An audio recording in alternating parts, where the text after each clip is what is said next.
What's going on, everybody? So I know I said I probably won't make a video for a couple months, but honestly I just had to have something to do to take my mind off of everything.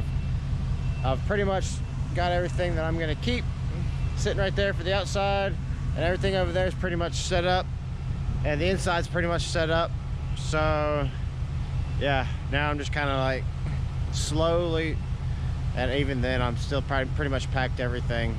But yeah, I just gotta have something to take my mind off everything, and so I can relax, and it's Friday, you know. So I'm gonna go take this girl out because she's just been actually just kind of sitting here since I used her as a normal truck, and she's running great. I mean, she's like the hanging idle seems to be almost non-existent anymore. Check it out. I mean, at the end it hangs ever so slightly, and that's probably due to the headers and the intake. That'll I have to get me an air fuel ratio, do some tuning, all that, but that's not what we're here for today. We're not worried about that. We're gonna take this girl on a ride, so let's get to that. What's going on, everybody? She is doing fantastic, I gotta say. Yeah, she is driving great. I wanted to test her out today to see how she was going to handle the summer here, because if she can handle the summer here in Mississippi, then she can handle the summer up there in Minnesota. What do you guys? Yeah, let's check this out.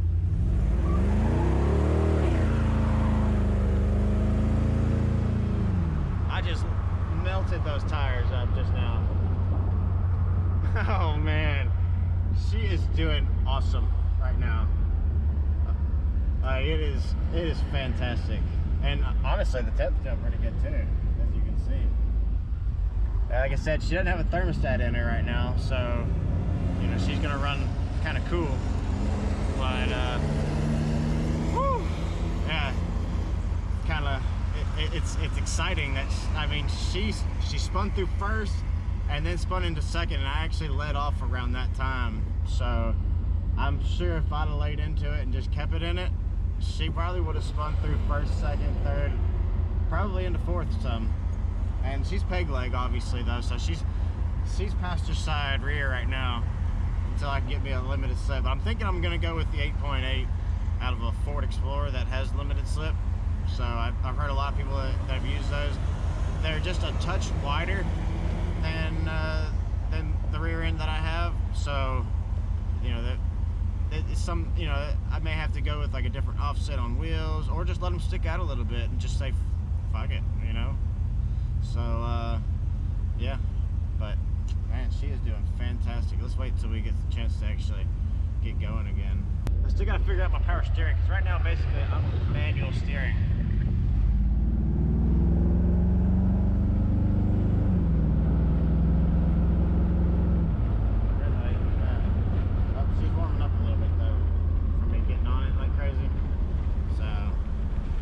Get too carried away here. Let's I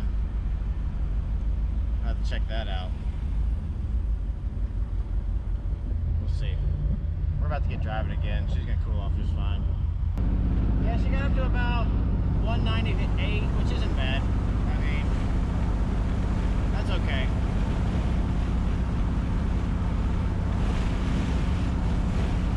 The wind is freaking strong today. Y'all can hear it just blowing like crazy.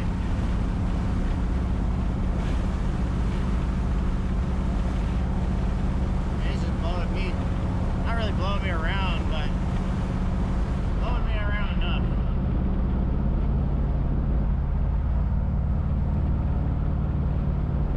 Yeah, she's cooled down. She's down to like 180 now.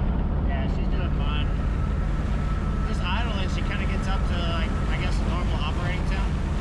But other than that, she looks fine. So she should be fine. Man, it is loud. Hold on. There. Still gonna have the passenger side window open because, well, wow, and that thing seals about as well as I can still hear the air coming through that door just fine. Oh man, all these seals are gonna have to be replaced. All of them. I mean, you can see them. They are cracked and like just brittle as shit. I'm afraid to even try to take them off. So, oh yeah, she's she's got down, back down to temp. So yeah, she may get up a little warm when I'm idling, so I may need to look into that. It could very well be something as simple as, you know, I just need to raise up the front end and have it idling and see if, you know, maybe it has some air in the system or something, which is possible. But I mean, this outing has been quite nice. Man, the steering is loose. It's just because of that steering box though. It's got like 600,000 miles on it though. But just her melting the tires down earlier, that was fantastic. I saw AJ too, and I passed by him, and I lit him up real quick for him as well while I was passing by. And oh man, honestly though, I can't wait to get away from all this crap, all this construction. It is about to be like, I'm not sure if it's gonna be 4 lanes on either side, so what, like 8-lane highway, or it might be a 6-lane highway.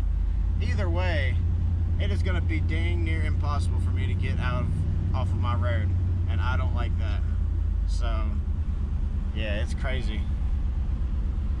So let's see.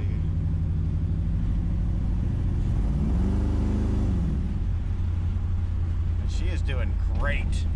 I hope the sound of the engine's coming through as well. It is for my ears, but sometimes that wind can overpower the sound of the engine somehow. But yeah, I'm sorry if I've just said the same thing over and over again, but it's just this excitement. And the brakes on this thing are awesome.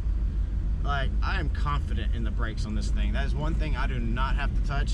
I was a little concerned when I removed the anti-lock brake system.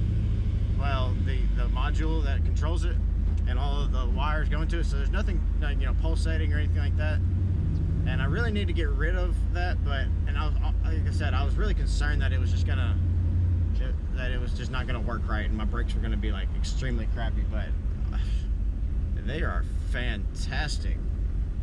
Yeah, it's a warm day today. It is a very warm day today. Whew. But yeah, she is driven fantastic today. I wish I could figure out how to hook up my fuel gauge, but honestly I don't even have the arm in my on my fuel sender right now, because I couldn't get it and the Walbro in there at the same time, so I had to like do some, you know, I just removed it. It was easy to remove, but I did have to remove it. So ooh, this turn with the power, oh manual steering is so much, when you're trying to make a good hard turn, it's tough. Yeah, I'm so pleased with this drive. Was very, very pleasing. I've learned a lot from it. This is the first time I've really got on it and spun the tires down. I wish I could have had somebody in the passenger seat that could have, you know, actually saw it, because I put down a nice line. I put it down a great line when I got in it. So yeah, I am so happy. I think before I leave here, I'm probably gonna do a burnout on one of these concrete pads. Probably that one right over there, just because it has nothing on it except for that metal, which I'll clean all that up. But yeah, I think before I leave, I'll burn out there for sure. And yeah, good send off. Yeah, like, see, temperature gauge is good. She's charging the battery. I have no gas. Well, I do, but according to it, I have no gas, and I have excellent fuel pressure or oil pressure, even though that's not hooked up. Which, as soon as I get a chance, I have the wrong oil pressure sensor that I had put in there to fill that hole. So I got to get a single wire one, because I have a 3-wire. That way I can hook it up properly, and yeah, that way I can see what oil pressure it is. Hopefully it's good oil pressure, because currently, like I said, I have no clue what it is right now. Okay, so as for what I got for a cooling system, so I bought this radiator off of eBay.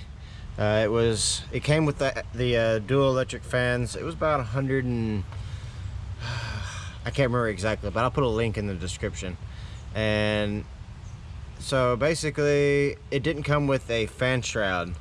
And really, with these LS Swap S10s, yes, this is a 3-row, but for some reason they tend to like to overheat, even though the radiator in place is greater than the radiator that they would have had.